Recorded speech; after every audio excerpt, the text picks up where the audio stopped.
안녕하세요. 사람들이 흔히 컨디션이 안 좋을 때 빈혈이 있다라는 말을 흔히 하시는데 제가 병원에서 의사로 일을 하면서 환자들이 가장 표현을 잘못하는 것을 하나를 뽑아라 하면은 당연히 빈혈이라는 말이 되겠습니다.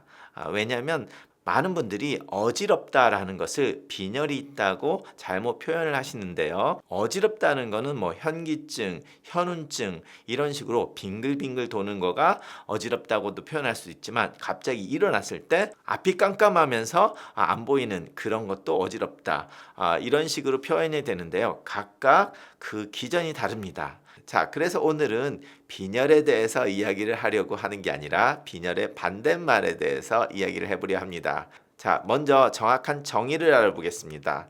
빈혈이라고 하는 것은 혈액 안에 적혈구 수치가 적은 것을 말합니다. 혈액 안에는 여러 가지 인자들이 있는데요. 가장 큰 것이 물이고 그리고 각종 영양분, 전해질, 호르몬, 사이토카인 같은 것들도 있지만 우리가 일반적인 광학현미경으로 볼 수 있는 것 중에 흔한 것이 백혈구, 적혈구, 혈소판입니다. 그러다 보니 의사들이 CBC라고 해서 Complete Blood Count를 하면 백혈구, 적혈구, 혈소판을 보는데요. 빈혈이라는 것은 이 백혈구, 적혈구, 혈소판에서 적혈구가 적은 것을 빈혈이라고 합니다.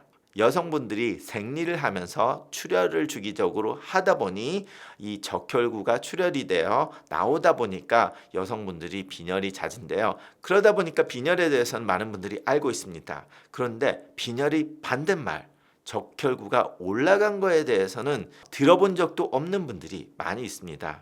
자, 먼저 정상 적혈구 수치는 남자에서 13.8에서 17.2 g/dl까지입니다. 여자에서는 12.1에서 15.1 g/dl가 되겠습니다. 자, 그래서 빈혈과 반대로 적혈구가 많이 올라온 것의 가장 큰 원인은 반사적인 적응입니다. 적혈구는 산소를 운반하는 작용을 하다 보니까 어떤 질환으로 인해서 만성적으로 적혈구가 산소를 운반하는 작용에 문제가 있거나 아니면 다른 장기에 문제가 있어서 산소를 운반하는데 문제를 일으키는 병이 있는 경우인데요. 그러다 보니 가장 쉽게 생각할 수 있는 게 폐의 문제겠죠.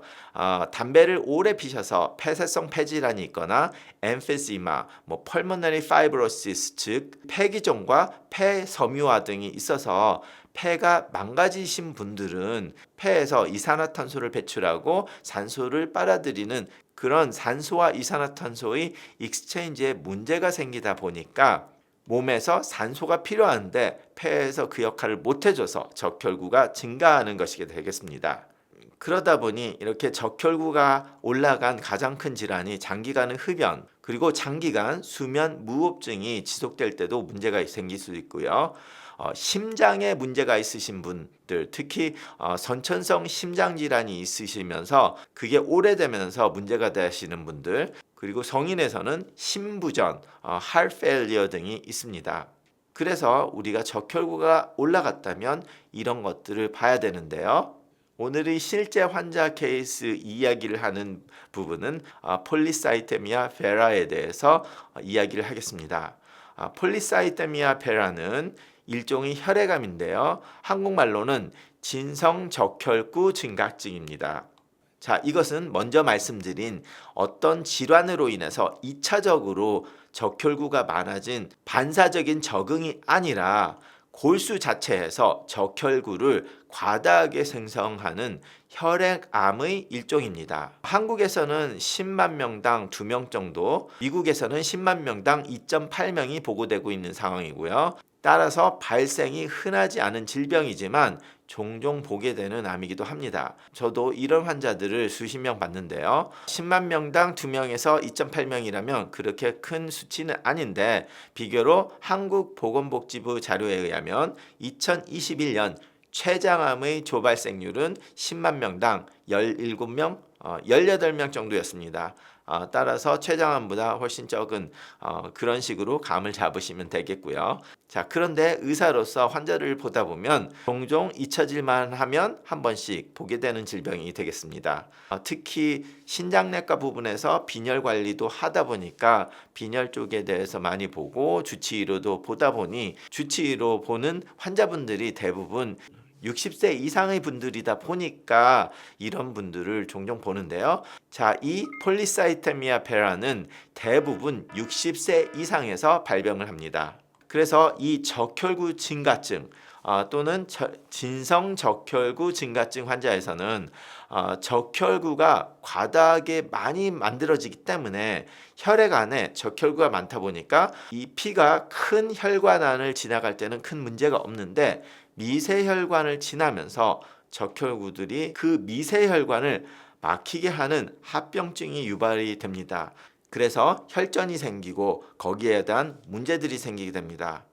자, 이 진성 적혈구 증가증의 원인은 잭2 유전자의 돌연 변이가 거의 95% 발견되고 있어서 이 유전자의 돌연 변이로 인해서 생기는 병이다라고 보고 있습니다.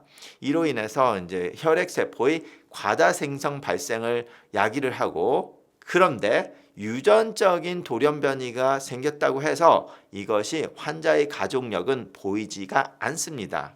말씀드린 것처럼 적혈구가 많이 생기면서 혈액이 어느 정도 끈적끈적하다는 표현을 쓸 수 있는 이런 상황이 되다 보니까 적혈구가 미세혈관을 막고 혈액의 영양분이나 이런 딜리버리에 문제가 되다 보니까 증상으로 두통, 과한 땀 흘림, 피로, 피곤, 어지럼증, 숨가쁨, 시력의 감소나 특정 부위가 안 보이는 그런 일이 벌어집니다. 예를 들어서 특정 부위가 안 보인다면 망막에 미세혈관이 막혀서 생기는 일이기 때문에 굉장히 큰 합병증이라고 생각하고 바로 조치를 하셔야 됩니다. 그리고 다른 특이한 증상은 간지럼증이 있고, 특히 따뜻한 샤워나 목욕 후에 간지럼증이 심해지는 증상을 보입니다. 발이 뜨거운 증상도 보이고 우렬성 심부전이나 통풍을 더 악화시키기도 합니다.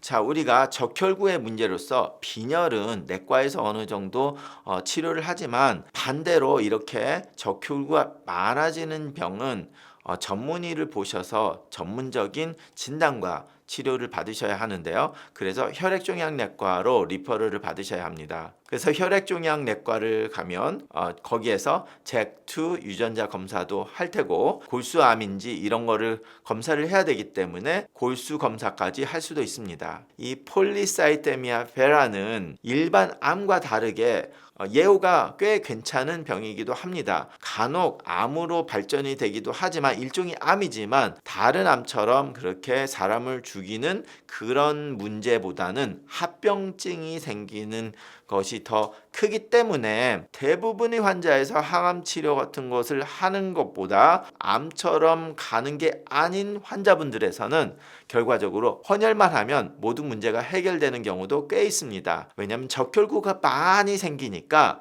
그냥 헌혈을 하시면 피를 빼서 적혈구의 농도를 정상 수치에 유지를만 하면 되시는 분이 저희 환자분들에서도 대부분이 그렇게 하고 계시고요. 자, 그런데 이런 분들 중에서 적혈구 수치가 많이 올라가면서 혈전이 생길 가능성이 있으신 분들이 되기 때문에 항응고제 요법으로 아스피린을 복용하라 하시고요. 그리고 간지럼증 이런 것들 때문에 항히스타민제를 복용하기도 합니다. 그리고 골수의 기능 저하를 하는 역할로서 하이드록시유리아라는 약을 쓰기도 하고요. 어느 정도 근래 들어 나온 제카피라고 하는 인터페론 알파 치료도 하기도 합니다.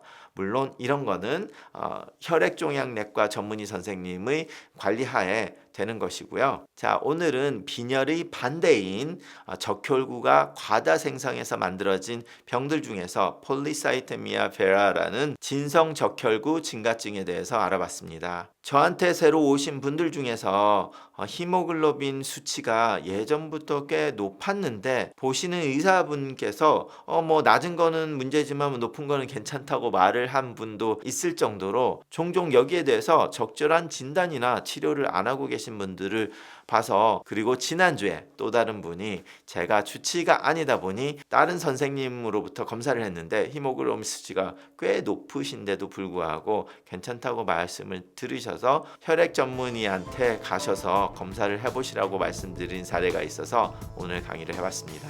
감사합니다.